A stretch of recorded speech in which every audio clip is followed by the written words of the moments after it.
மனித நாகரிகத்தினுடைய உச்சங்களாக நாங்கள் கண்ட மதம் என்பது, சமயம் என்பது மனிதனை மனிதனாக்குவதற்காக நாங்கள் கண்ட சமயம் என்பது மனிதனை இனங்கண்டு இந்த உரிய அந்த மார்க்கத்துக்குரிய அந்த மந்திரத்தையோ அல்லது அந்த வாக்கியத்தை சொல்ல தெரியாதவனை சுடு என்று ஒரு இந்த மதத்துக்கு என்ன அர்த்தம் இருக்கிறது? நம்ம நன்மையாக பண்ணிக்கிறோம். பயங்கரவாதம் ஒருபோதும் எந்த ஒரு பிரச்சனைக்கும் தீர்வாகும்.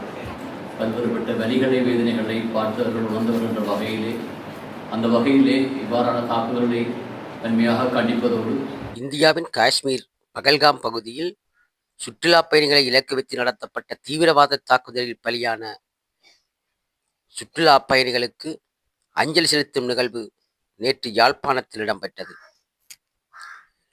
யாழ்ப்பாணம் இந்திய துணை தூதுவர் ஆலயத்தில் இடம்பெற்ற இந்த நிகழ்வில் மத தலைவர்கள், யாழ் பல்கலைக்கழக பிரமுகர்கள், வடக்கு மாகாண ஆளுநர், பிரதம செயலாளர்கள் மற்றும் உயர் அதிகாரிகள் கலந்து கொண்டு தீவிரவாத தாக்குதலில் பலியான சுற்றுலா பயணிகளுக்கு ஆத்ம ஈடேற்றம் வேண்டி அஞ்சலி செலுத்தியதோடு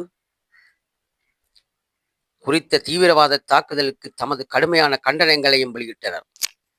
ஜேபி ஜெஃப்னா சேனலை சப்ஸ்கிரைப் பண்ணி லைக் பண்ணுங்க. வாங்க வீடியோக்குள்ள போகலாம். அப்பாவி குடும்பங்கள் அனைவரது இழப்புக்கான நம்முடன் இணைந்து கொண்டிருக்கின்ற உங்கள் அனைவருக்கும் எமது நன்றியும் வணக்கத்தையும் கூறிக்கொண்டு, ஒரு தீபத்திலிருந்து இன்னொரு தீபத்தை நீங்கள் மிக விரைவாக உங்களுக்குள் ஏற்றிக்கொள்ள முடியும்.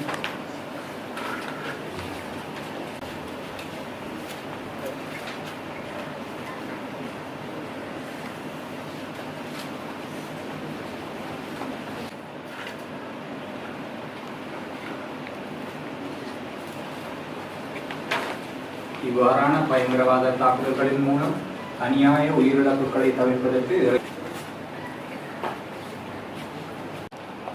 இப்பொழுது இந்திய துணை தூதுவர் அவர்கள் அடுத்ததாக மத தலைவர்கள் அனைவரையும் அன்புடன் அழைக்கின்றேன். இந்த மலரஞ்சலியை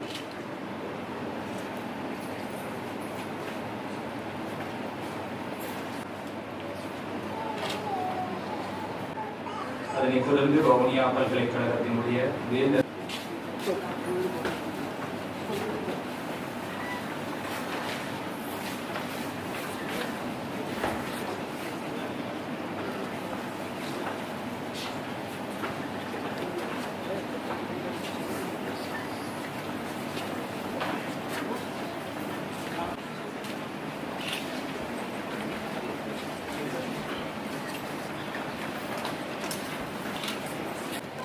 உங்களது வேண்டுதல்களும் இவ்வாறான அநியாய உயிரிழப்புகளை தவிர்க்க இறைவன் அருள்வதற்கான ஒரு மார்க்கமாக இருக்கிறது. இழந்திருக்கின்றன. இவ்வாறான வன்முறைத்தனமான தாக்குதலை நாங்கள் நன்மையாக பண்ணிக்கிறோம். அதேபோல இந்த தாக்குதலினாலே கொல்லப்பட்ட மக்களுடைய ஆத்மா சாந்தி அடைய வேண்டும் நாங்கள் இறைவனை பண்ணி பிரார்த்தித்துக் கொள்கிறோம். நாங்கள் இவ்வாறான தருணத்திலே நாங்கள் எல்லோரும் ஒற்றுமையிலிருந்து நாங்கள் இந்த இவ்வாறான செயல்களை நாங்கள் கண்டிப்போம் என்பதையும் குறிப்பிடுகிறோம். நன்றி. குடும்பத்தினருக்கும் உற்றார் உறவினர்களுக்கும் நண்பர்களுக்கும் இந்திய துணை தூதரகத்தின் சார்பில் ஆழ்ந்த இரங்கலை மீண்டும் ஒரு முறை தெரிவித்துக் கொள்கிறேன். உங்களின் துயரத்தில் நாங்களும் பங்கெடுத்துக் கொள்கிறோம். இந்த இழப்பு வார்த்தைகளால் விவரிக்க முடியாது. இந்த கொடூரமான தாக்குதல் பயங்கரவாதத்தின் கோர முகத்தை மீண்டும் ஒரு முறை உலகுக்கு காட்டியுள்ளது.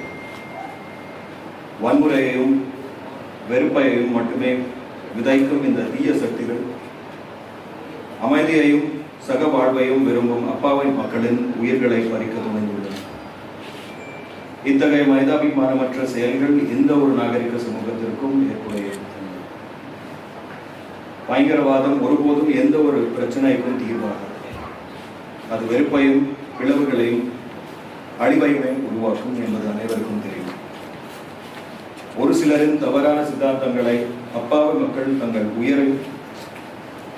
உயிரையும் உடைமைகளையும் இழக்க நேரிடுவது மிகுந்த வேதனை அளிக்கிறது. பயங்கரவாதத்தால் ஒரு சமூகம் எதிர்கொள்ளும் பாதிப்புகள் எண்ணில் அடங்காது. அது விலை மதிப்பற்ற மனித உயிர்களை பறிக்கிறது. ஒரு குடும்பத்தின் ஒளி விளக்காக இருந்தவர்கள், சமூகத்திற்கு பயனுள்ளவர்களாக இருந்தவர்கள், தங்கள் எதிர்கால கனவுகளோடு இருந்தவர்கள் கண் இமைக்கும் நேரத்தில் பறிக்கப்படுகிறார்கள். பயங்கரவாதம் சமூகத்தில் அச்சத்தையும் பாதுகாப்பற்ற தன்மையையும் உருவாக்குகிறது. மக்கள் தங்கள் அன்றாட வாழ்க்கையை அச்சமின்றி வாழ முடியாத சூழ்நிலை உருவாக்குகிறது. இது சமூகத்தின் இயல்பான செயல்பாட்டை பாதிக்கிறது. பயங்கரவாத செயல்கள் சமூகத்தில் பிளவுகளை ஏற்படுத்துகின்றன. ஒரு குறிப்பிட்ட குழு அல்லது சித்தாந்தத்தின் பெயரால் நடத்தப்படும் வன்முறைகள் வெவ்வேறு சமூக குழுக்களிடையே நம்பிக்கையின்மையும் விரோதத்தையும் வளர்க்கின்றன. இது சமூக ஒற்றுமைக்கும் நல்லிணக்கத்திற்கும் பெரும் சவாலாக அமைகிறது. வன்முறையின் நேரடி சாட்சிகளால் இருந்தவர்கள், தங்கள் அன்புக்குரியவர்களை இழந்தவர்கள், தொடர்ச்சியாக அச்சுறுத்தலுக்கு ஆளானவர்கள் என பலரும் மன அழுத்தம், பதற்றம், தூக்கமின்மை போன்ற பிரச்சனைகளால் பாதிக்கப்படுகின்றனர். அவர்களுக்கு உரிய மனநல ஆதரவு அளிப்பது மிகவும் முக்கியமானது. இந்த துயரமான நேரத்தில் நாம் அனைவரும் ஒன்றிணைந்து பயங்கரவாதத்திற்கு எதிரான நமது உறுதியான நிலைப்பாட்டை வெளிப்படுத்த வேண்டிய அவசியம். அமைதி, சகிப்புத்தன்மை மற்றும் மனிதநேயம் ஆகிய விழுமியங்களை நாம் தொடர்ந்து முன்னெடுத்து செல்ல வேண்டும்.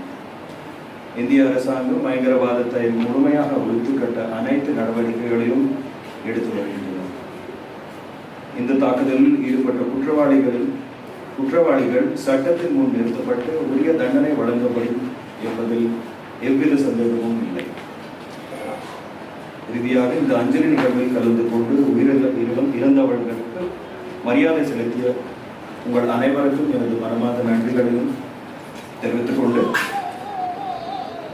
அவர்களின் ஆன்மா சாந்தி அடைய பிரார்த்தித்துக் கொண்டு நகரிலே ஒரு திடீர் தாக்குதலிலே கொல்லப்பட்ட அந்த 26 ஆன்மாக்களுடைய அந்த சாந்தி பிரார்த்தனையிலும் அவருடைய உற்றார் உறவினருடைய துயரத்திலே பங்கெடுத்து அவருடைய மனசாந்திக்காக பிரார்த்திக்கின்ற இந்த வேளையிலே இப்போ அவருடைய கௌரவாளர் சொன்னது போன்று இவ்வாறான பல்வேறுபட்ட வலிகளை வேதனைகளை பார்த்தவர்கள் உணர்ந்தவர் என்ற வகையிலே அந்த வகையிலே இவ்வாறான தாக்குதல்களை வன்மையாக கண்டிப்பதோடு இதுவரும் காலங்களிலே அன்பை தருகின்ற உணர்வோடு உலகிலே அமைதியும் சாந்தியும் விளைந்து விளைவிட வேண்டும் என்று எல்லாம் வல்லவர்களை பிரார்த்தித்து இந்த வேளை பொழுதிலே அமைதி கொள்வோம். ஓம் சாந்தி. மனநிலையோடு இங்கே நாங்கள் எல்லாம் கூடியிருக்கிறோம். ஒரு வகையிலே இது துயரமானது என்பது இங்கே உயிரிழந்த இந்த 26 பேர் உரியது மட்டுமல்ல, ஒரு வகையில் எங்களுடைய மனித நாகரிகமும் மனிதமும் செத்து போனதற்கான ஒரு நாளாகவும் கூட நாங்கள் இந்த தீபத்தை ஏற்ற வேண்டும். மனித நாகரிகத்தினுடைய உச்சங்களாக நாங்கள் கண்ட மதம் என்பது, சமயம் என்பது, மனிதனை மனிதனாக்குவதற்காக நாங்கள் கண்ட சமயம் என்பது மனிதனை இனங்கண்டு. இந்த சம்பவத்தை வாசிக்கிற பொழுது மிக துயரமாக இருந்தது. அந்த உரிய அந்த மார்க்கத்துக்குரிய அந்த மந்திரத்தையோ அல்லது அந்த வாக்கியத்தை சொல்ல தெரியாதவனை சுடு என்று ஒரு இந்த மதத்துக்கு என்ன அர்த்தம் இருக்கிறது? இந்த மதங்கள் எல்லாம் அழிந்து போக வேண்டும் என்று சொல்ல வேண்டும் போல இருந்தது. ஆக இங்கே நாங்கள் அதே நேரத்தில் இன்னொரு விஷயம், இது வெறுமனே ஒரு பயங்கரவாதம் மதம் என்பதற்கு அப்பாலே இதற்கு யார் யாருடைய ஆதரவு இருந்தது என்பதை பற்றிய அந்த சிந்தனையும் இந்த வெளிச்சத்துக்குள்ளாலே வர வேண்டும். அந்த உயிரிழந்த அந்த ஆத்மாக்களுக்கான அஞ்சலியை நாங்கள் செலுத்துவோம். உயிரோடு இருக்கிறவர்கள் விழிப்பு கொள்ள வேண்டும் என்பதற்கான அஞ்சலியாகவும் இதனை நாங்கள் பொருள் கொள்ள வேண்டும் என்பதை சொல்லி இந்த நினைக்கிறேன் இன்னமும் எங்களுடைய மனச்சாட்சிகள் வாழுகின்றன என்பதற்கான ஒரு அத்தாட்சியாக இந்த வைபவத்தை நான் பார்க்கிறேன். ஏற்கனவே திருமுருகன் சொன்னதை போல இப்படியான அஞ்சலிகள் சம்பவங்களை வாழ்நாள் முழுவதுமே சந்தித்துக் கொண்டிருப்பவர்கள். ஆனாலும் இன்னமும் எங்களுடைய மனச்சாட்சி சாகவில்லை. இந்த ஆத்மாக்கள் சாந்தி பெற பிரார்த்திப்போம். நன்றி. தீவிரவாத தாக்குதலில் கொல்லப்பட்ட சுற்றுலா பயணிகளுக்கு ஜேபி ஜெஃப்னாவும் தனது அஞ்சலிகளை செலுத்தி நிற்கிறார்.